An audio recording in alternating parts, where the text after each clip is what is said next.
रात का खाना, दिन भर की थकान के बाद परिवार इसी टेबल पर एक साथ आता है, बातें होती हैं, हंसी मजाक होता है। लेकिन क्या हो अगर यही डिनर टेबल एक मौत की दावत में बदल जाए? क्या हो अगर आपके खाने की थाली में रोटी के साथ साथ जहर परोसा जा रहा हो और परोसने वाला भी और कोई नहीं बल्कि आपके ही घर की बहू निकले? क्यों, दिमाग हिल गया ना? लेकिन ये कोई झूठ नहीं बल्कि सच्ची खबर है। बिहार से एक ऐसी कहानी सामने आई है जो रिश्तों पर से आपका भरोसा हिला देगी। एक बहू ने अपने ही पति और ससुर को खिलाया मौत का डिनर। आज हम उस खौफनाक रात की पूरी कहानी जानेंगे जिसने एक हंसते खेलते परिवार को शमशान में बदल दिया। आखिर उस खाने में ऐसा क्या मिला था और क्यों एक महिला इतनी बेबस हो गई कि उसने अपने ही सुहाग और परिवार को खत्म करने का फैसला कर लिया। चलिए इस सनसनीखेज कहानी की परतों को खोलते हैं। नमस्ते, मैं हूं असीम और आप देख रहे हैं एनडीटीवी इंडिया।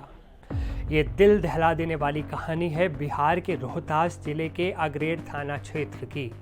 यहाँ एक किराए के मकान में बेचन चौधरी अपने दो बेटों विशाल और विकास और बड़ी बहू के साथ रहते थे। परिवार मूल रूप से बक्सर का रहने वाला था और यहाँ रहकर राजमिस्त्री का काम करके अपना गुजारा भत्ता चलाते थे वो लोग। सब कुछ सामान्य लग रहा था, लेकिन बुधवार की रात आरोपी बहू ने खाना बनाया। पति विशाल, ससुर बेचन और देवर विकास तीनों ने एक साथ खाना खाया। उन्हें जरा भी अंदाजा नहीं था कि उनकी जिंदगी का आखिरी ये खाना होने वाला है। खाना खाने के कुछ ही देर बाद तीनों की तबीयत बिगड़ने लगी, चीख पुकार मची, लेकिन जब तक कोई कुछ समझ पाता तब तक जहर अपना काम कर चुका था। अस्पताल ले जाने पर पति विशाल चौधरी और ससुर बेचन चौधरी को डॉक्टरों ने मृत घोषित कर दिया, जबकि देवर विकास अब भी जिंदगी और मौत के बीच झूल रहा है। उसकी हालत बेहद नाजुक है। हमारे पास 1:04 पे 2 मरीज आया था। एक पिता थे, उसमें 2 मरीज थे। एक का नाम था विकास कुमार, एक का नाम था विशाल कुमार और पिता का नाम था बिरचंद चौधरी। जो आते वक्त बिरचंद चौधरी पहले ही वो डेथ हो गए थे, उनका एक्सपायर हो चुका था। दोनों का 2 बेटा थे, जो विकास कुमार और विशाल कुमार, दोनों का हम लोग इलाज कर रहे थे, जिसमें विशाल कुमार का हालत ख़राब था। सबसे बड़ा सवाल, आखिर एक बहू ने इतना खौफनाक कदम क्यों उठाया? शुरुआती जांच में जो बात सामने आई वो और भी ज़्यादा चौंकाने वाली है। बताया जा रहा है कि आरोपी महिला लंबे समय से डिप्रेशन में थी। घर में आए दिन होने वाले लड़ाई झगड़ों और मारपीट से वो तंग आ चुकी थी। लेकिन क्या डिप्रेशन किसी को इतना बेबस कर सकता है कि वो अपने पूरे परिवार को ख़त्म करने पर तुल जाए? ये भी बड़ा सवाल है। या फिर ये सिर्फ एक बहाना है और इस कहानी के पीछे कोई और गहरी और खौफनाक साजिश छुपी है? पुलिस इसी एंगल से मामले की जांच कर रही है। घटना की खबर मिलते ही पुलिस मौके पर पहुंची थी। शवों को पोस्टमार्टम के लिए सासाराम सदर अस्पताल भेजा गया। लेकिन इस कहानी में एक नया मोड़ तब आया जब पुलिस ने आरोपी बहू के साथ साथ उसकी मां को भी हिरासत में ले लिया। क्या इस पूरी साजिश में मां भी शामिल थी?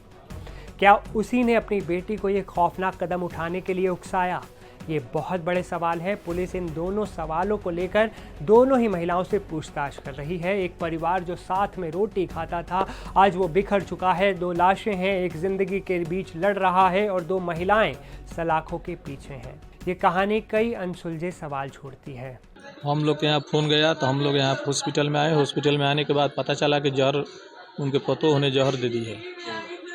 यही सुनने हैं अपने पति और अपने देवर और अपने ससुर को। उसमें कितने लोग की मौत हुई? उसमें 2 लोग को ससुर और उसके पति का मौत हो गया। उसका देवर अभी बचा हुआ है। क्या नाम है मृतक का?